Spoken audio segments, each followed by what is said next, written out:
ബൽക്കീസ് രാജ്ഞിയുടെ സിംഹാസനം കൊണ്ടുവരാൻ സുലൈമാൻ നബി ആദ്യം ആവശ്യപ്പെട്ട ജിന്ന് പറഞ്ഞത്, നിങ്ങൾ നിങ്ങളുടെ സ്ഥാനത്ത് നിന്ന് എഴുന്നേൽക്കുന്നതിന് മുമ്പായി ഞാൻ ആ സിംഹാസനം നിങ്ങളുടെ മുമ്പിൽ കൊണ്ടുവരാം എന്ന് പറഞ്ഞത് ജിന്നുകളിൽ നിന്നും പ്രവൃത്തിയിൽ ഗൗരവമായ സ്വഭാവം പ്രകടിപ്പിക്കുന്ന ഒരു ഇനം ആണ്.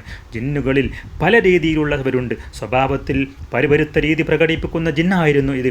ഒരു കോട്ടവും വരുത്താത്ത വിധം ഞാനതിനെ കൊണ്ടുവരാം എന്ന് പറഞ്ഞപ്പോൾ തന്നെ മനസ്സിലാക്കാം ആ ജിന്ന് തൊട്ടതൊന്നും ബാക്കിയാകൂലെന്ന്.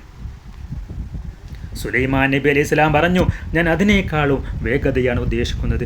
ആ സമയത്ത് നബിയുടെ കൂടെ തന്നെയുള്ള ഇസ്മുൽ ആളം അറിയുന്ന സുലൈമാൻ നബി അലൈഹി സ്വലാമിൻ്റെ എഴുത്തുകാരനായ സുദ്ദീഖായ ആസിഫ് ഇബ്നു ബർഖിയ എന്ന മഹാൻ പറഞ്ഞു, ആസിഫ് എന്നും റിപ്പോർട്ടിൽ കാണാം. ഇദ്ദേഹം മനുഷ്യരിൽപ്പെട്ട മഹാനാണെന്ന് കൂടി നാം ഓർക്കണം. നിങ്ങളുടെ കണ്ണ് തുറന്ന് കൂട്ടുന്നതിന് മുമ്പായി ഞാൻ ആ സിംഹാസനം ഇവിടെ എത്തിക്കാം.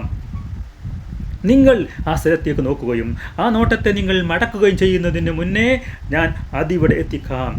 അങ്ങനെ സുലൈമാൻ നബി അലൈഹിസ്സലാമിനോട് സിംഹാസനമുള്ള യമൻ ഭാഗത്തേക്ക് നോക്കാൻ കൽപ്പിക്കുകയും ശേഷം നബി വുളൂ ചെയ്ത് അള്ളാഹുവിനോട് ഇങ്ങനെ ദുആ ചെയ്തുവത്രേ, യാദൽ ജലാലി വൽ ഇക്റാം യാ ഇലാഹനാ വ ഇലാഹ കുല്ല ഷൈഇൻ ഇലാഹം വാഹിദ ലാ ഇലാഹ ഇല്ലാ അന്ത ഈതീനി ബി അർഷിഹാ.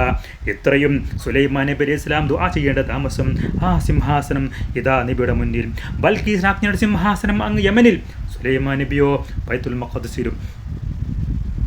രാജ്ഞി വളരെ ഭദ്രമായി സൂക്ഷിച്ച അമൂല്യമായ രത്നങ്ങൾ കൊണ്ട് നിർമ്മിച്ച വെച്ച സ്ഥലത്ത് തന്നെ സിംഹാസനം അപ്രത്യക്ഷമായി ഭൂമിക്കടിയിലൂടെ സഞ്ചരിച്ച് സുലൈമാൻ നബിയുടെ മുന്നിൽ പൊങ്ങുകയാണുണ്ടായത്.